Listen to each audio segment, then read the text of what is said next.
감사합니다. 우리 성도들 특송을 꼭 하시고 싶으신 분은 주저하지 마시고 신앙으로 믿음으로 고백하며 살아가셨으면 좋겠습니다. 아까 이제 유튜브 얘기를 잠깐 이렇게 우리 오늘의 말씀에 대해서 얘기를 하면서 드는 도전은 우리 성도들 요즘 제가 젊은 사람들만 그러는 줄 알았어요. 자기 전에 이렇게 휴대폰을 보면서 유튜브를 이렇게 보고 하는 것들이 젊은 사람들의 문화인 줄 알았더니 아니더라고요. 잘 때뿐만 아니라 모든 상황에서도 또 모든 시간 때때로마다 우리 성도들이 아무래도 이 스마트폰의 유튜브라든지 영상들을 보는 게 굉장히 이제 익숙한 시대가 됐습니다. 근데 요즘 참 신기한 건 내가 뭘 봤느냐에 따라서 그 영상들이 어떻게 돼요? 추천이 됩니다. 그래서 나는 그렇게 누르지도 않고 클릭한 적도 없고 터치한 적도 없는데 내가 본 한 영상 때문에 계속해서 그 연관된 영상들이 내 화면에, 내 스마트폰에 계속 알림으로 뜨고 영상이 이어지게 되죠. 그렇다면 우리가 때로는 세상의 것도 관심이 많고 세상에 대해서 관심도 많고 알고 싶고 또 여러 가지 관심사가 있기 때문에 보고 싶은 것도 많지만 뭐가 많으면 어떤 영상들이 계속 많아질까요? 믿음에 대한 영상들, 예배에 대한 영상들, 찬양에 대한 영상들이 많이 클릭이 되면, 많이 보게 되면 그에 따른 영상들이 계속 많이 추천이 되겠죠. 그래서 우리 성도들 일반적인 상식이나 일반적인 관심사도 중요하겠지만 내가 하나님 앞에 주중에 지금 코로나 때문에 정말 이게 예배하고 기도하기 어려우니까 꼭 무엇이라도 내가 영상을 볼 때 꼭 10가지 중에 몇 가지라도 정말 기독교 예배 관련된 믿음 관련된 영상을 보시면서 도전을 받으셨으면 좋겠습니다. 아멘.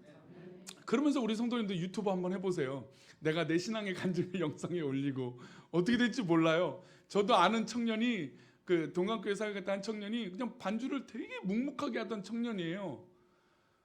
말수도 별로 없었어요. 근데 그 청년이 지금 60만, 100만 영상을 쏟아내더라고요. 혹시 들어보시면 모르겠는데 김상진이라고 하는 형제인데 달빛마흔이라고 하는 CCM 가수예요. 부부가 실생 가수인데 동학교회 사역할 때는 그냥 늘 반주하고 얌전한 청년인 줄 알았더니 그렇게 자신을 표현하더라고요. 어쨌든 영상에 대해서 내 주 관심사도 그렇게 추천받고 늘 기도하고 하나님 앞에 도전받는 자리에 있었으면 좋겠습니다.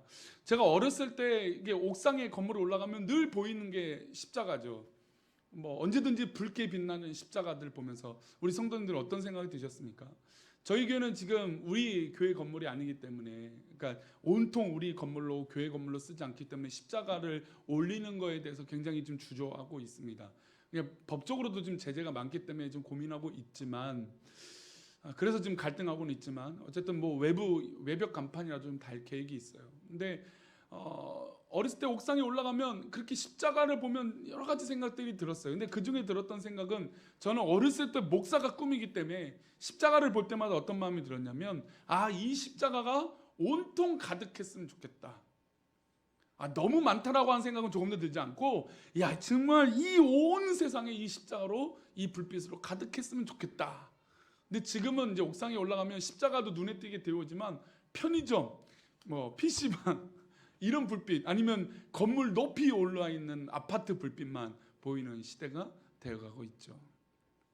그만큼 이 십자가의 은혜가 변질됐어요. 그래서 요즘은 뭔 교회가 이렇게 많으냐 이런 비판도 받고 여러 가지 어려움들이 있는 건 사실입니다.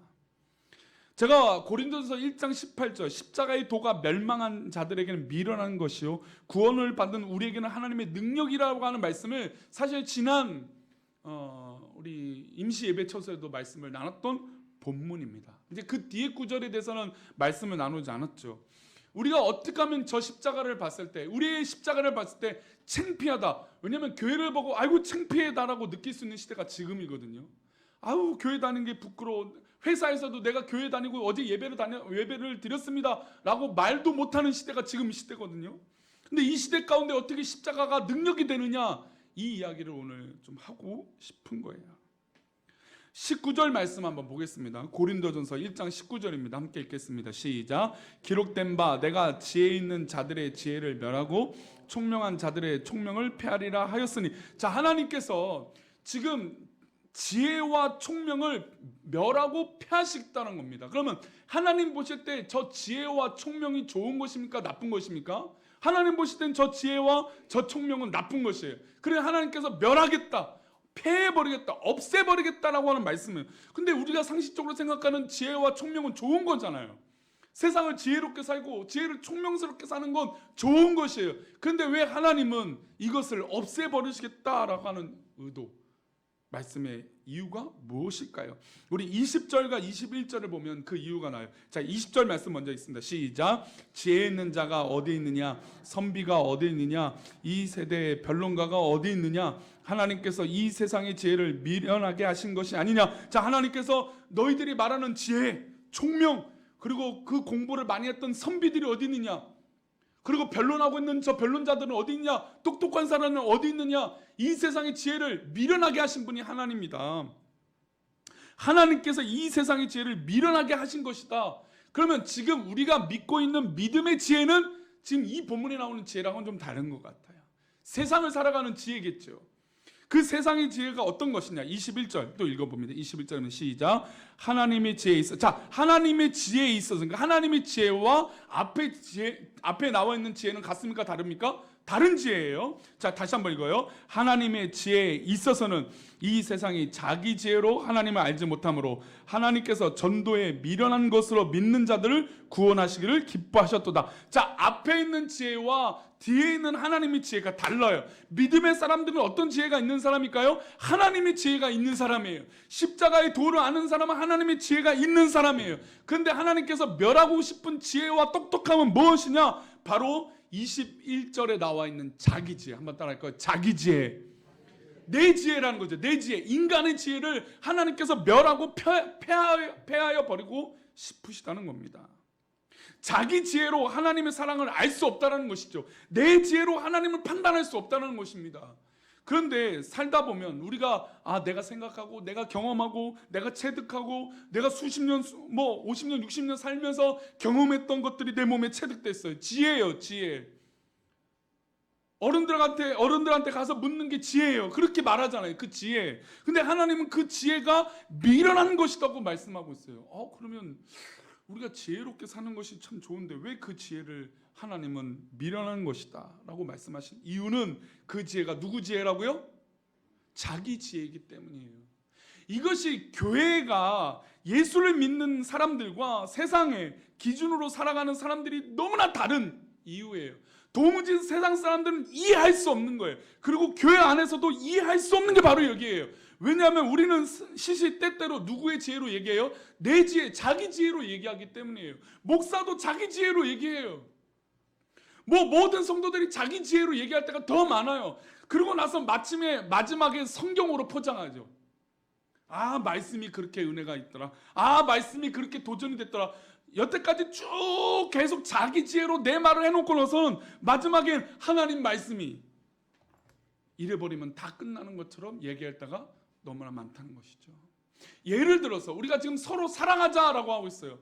서로 사랑하자 하기 위해서는 여러 방법들이 있어요. 다양한 방법들이 있어요. 근데 그 방법들을 누구의 지혜로 얘기해요? 내 지혜, 자기 지혜로 계속 얘기하는 거예요. 근데 결론은 무엇입니까? 서로 사랑하라는 거예요. 그럼 포장이 다 되잖아요. 나는 조금 더 믿음으로 사랑할 진심이 없는데 말씀이 서로 사랑하라니까 여러 가지 방법으로 다 얘기해요. 자기 지혜로 다 얘기해요. 하나님 방법이 아닌 것으로.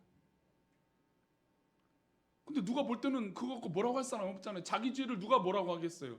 내가 알고 있는 경험과 내가 알고 있는 지혜를 얘기하는데 누가 뭐라고 하겠습니까? 그런데 하나님이 여기서 경고하신다는 것이죠. 자기 지혜로 사랑하고 자기 지혜로 믿고 자기 지혜로 행동하는 사람을 하나님께서 멸하시겠다는 겁니다. 왜냐하면 그 당시 유대인이나 헬란이나 지혜를 찾았어요. 제대로 하나님 믿는 게 무엇이냐, 제대로 교회를 이루는 것이 무엇이냐, 막 토론과 막 그런 갈급함들이 있었어요. 그래서 막 이야기들과 토론들이 막 있을 거잖아요. 이것이 옳습니다, 저것이 옳습니다, 이렇게 합시다, 저렇게 합시다, 막 이야기들이 넘쳐나요. 그래서 교회가 막 분란이 일어나요. 그러니까 교회가 분란이 일어난다는 건 하나님의 지혜로 있는 것이 아니라 누구 지혜로 있기 때문일까요? 자기 지혜예요. 사실 저도 목사지만 늘 이런 얘기를 하면서 늘 부끄럽지만 목사님들조차도 저 또한 포함해서 나의 지혜로 행동하고 결국은 이게 하나님 뜻이다 이래버리니까, 이러니까 교회가 분쟁이 일어나는 거예요. 어려움이 생기는 거예요. 자기 지혜로 다 썰을 다 풀어놓고 이것은 하나님의 뜻입니다, 기도했습니다, 이래버리면 사실 더 이상 누가 얘기할 수도 없기 때문이에요. 어떻게 보면 교회 안에서 가장 큰 사랑의 적은 여기에 있습니다. 나의 지혜와 자기 지혜로 판단하고 행동하는 것, 그것의 문제가 시작이 된다는 것이죠. 이 목사부터 우리 온 성도들이 나의 지혜가 아니라 하나님의 지혜로 하나 되는 귀한 성도들이 되시기를 축원합니다. 그러면 뭐 유대인이나, 지금 22절 23절 그 얘기하고 있거든요. 유대인이나 헬라인이나 참된 지혜가 뭐냐, 어떻게 하면 우리가 서로 사랑할 수 있고, 어떻게 하면 참된 교회가 될 수 있느냐, 어떻게 하면 분탕 이게 당파 싸움하지 않고 우리가 하나 될 수 있느냐, 이 고민들을 막 하고 있어요. 그런데 이 십자가의 도가 능력이 되는 가장 중요한 핵심, 이 말씀만 들고 오늘 마치겠습니다. 그 핵심이 우리 가운데 선제로 해결되지 않으면 이 모든 대화는 자기 지혜라는 거예요. 제가 말씀드리려고 하는 이 한 구절이 우리 안에 해결이 안 되면 다 누구 지혜라고요? 자기 지혜예요. 이걸 명심해야 돼요. 우리 성도도 오늘 십자가를 기념하고 예수 그리스도를 기념하여 성찬식에 참여했어요. 정말로 다시 한번 말씀드리면 얇은 일용 키트, 뭐 뚜껑 여기도 힘들고 뭐 쏟아질까 막 염려가 되는 이걸로 한다는 게 참으로 참 불편하고 어려운 거지만, 그래도 우리가 코로나 때문에 조심하고 하는 이 상황에 있어서 이 기념하는 이 은혜가 진짜가 될 수 있는 건 무엇이냐, 뭐가 선제가 되든, 뭐가 먼저 해결되느냐, 뭐가 진짜 지혜느냐, 바로 24절 말씀이에요.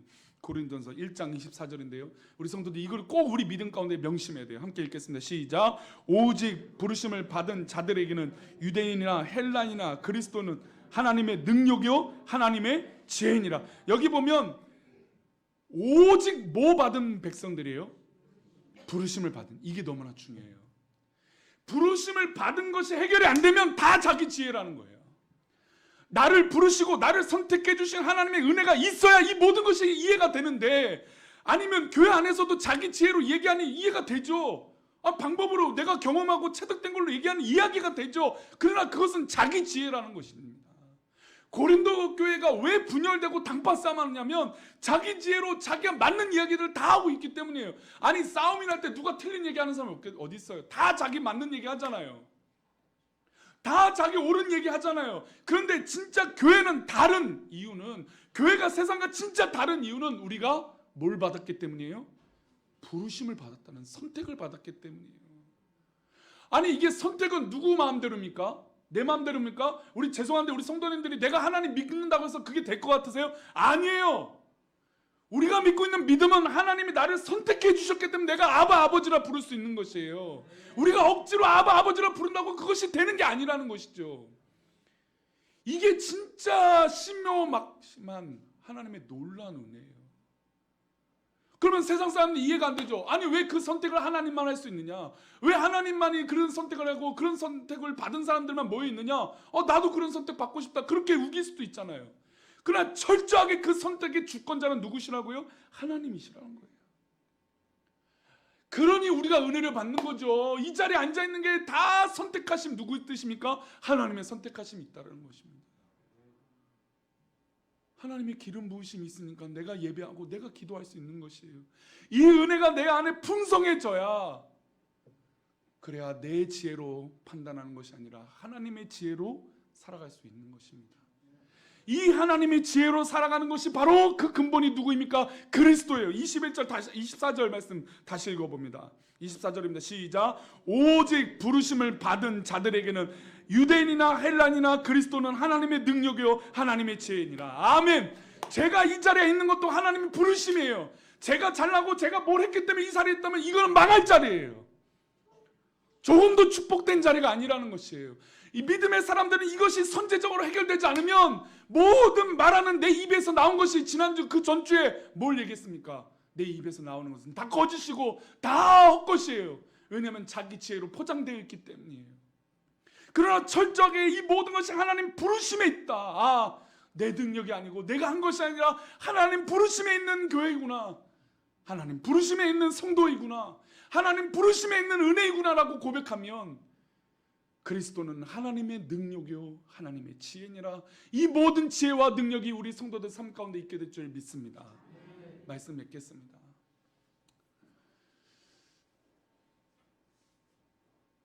이번 주에 우리 성도들을, 흩어져 있는 성도들을 연락하고 오시라고 초대를 하는 시간을 가져요. 그 가운데는 어떤 분들은 그렇게 말씀하신 분도 있어요. 그분은 절대 안 했으면 좋겠다. 어떻게 우리 교회 오면 이렇게 되겠습니까? 진짜 조심스럽게 저한테 말씀하시는 분도 있어요. 그러나 그것을 하나님 부르셨다는 것으로 해석을 해버리면, 하나님 뜻으로 이 선대 조건이 해결이 되면 이것은 그때부터 내가 부르는 게 아니에요. 내가 부르는 사랑으로, 내가 말하는 것으로 행동하면 그것은 자기 사랑이에요. 우리가 지금 15주 동안 서로 사랑하라고 하는 이 가치가 내 자기 지혜가 아니라 자기 사랑으로 사랑하니까 문제가 생긴다는 걸 15주 동안 내내 말씀드렸는데 결국 다시 콧받들이는 거예요. 그럼 이번 주 그냥 철저하게 하나님 부르심에 의지하여 기도해 봅시다. 그리고 설상 왔어요. 우리가 초대하려고 하는 사람이 왔어요. 근데 또 마음이 부딪히겠죠. 왜냐하면 얼굴을 보는 거니까. 문자를 보고 카톡을 보냈던 그때는 온라인 상이니까 그냥 그렇게 보낼 수 있어. 근데 왔어요.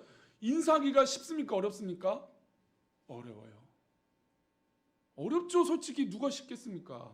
그런데 그때 무슨 사랑으로요? 자기 사랑으로요? 자기 지혜로요? 아니에요. 하나님 부르심이 있는 거예요. 그때부터 다음 주에 오시는 분들은 다 하나님의 부르심에 있는 줄 믿습니다. 그래서 내 판단으로 접근하는 게 아니에요. 내 사랑으로 판단하는 게 아니에요. 그거 우리 마음 다 알죠. 우리 속상하고 우리 억울한 거 다 알죠.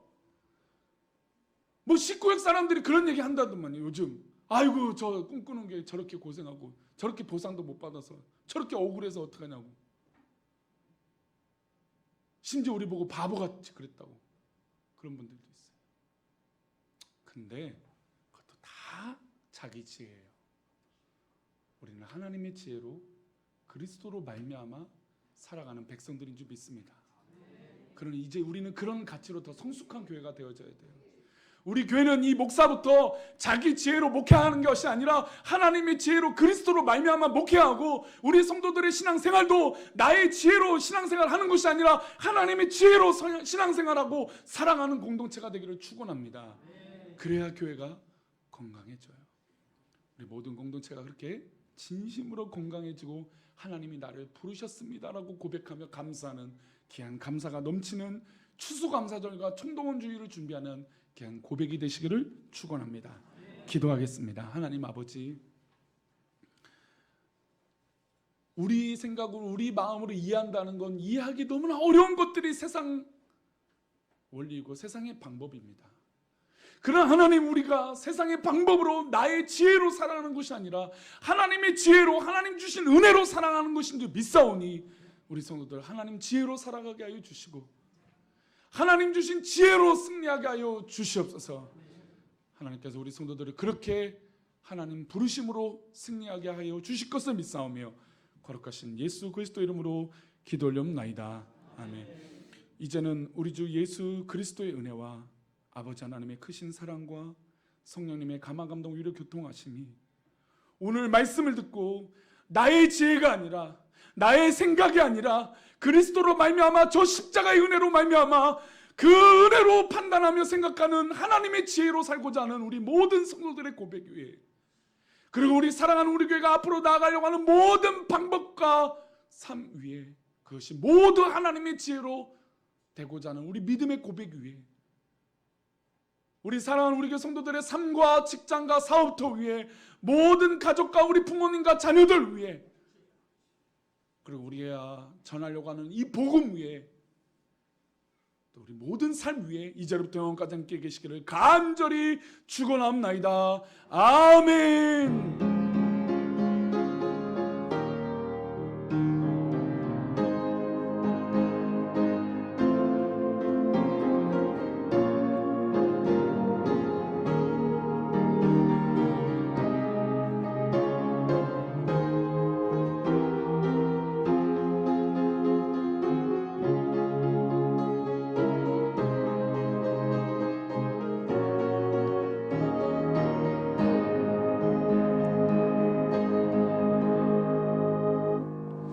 예배를 마쳤습니다. 함께 인사 나누시고 또 우리 다음 주에 또 주중도 승리하시기를 축원합니다.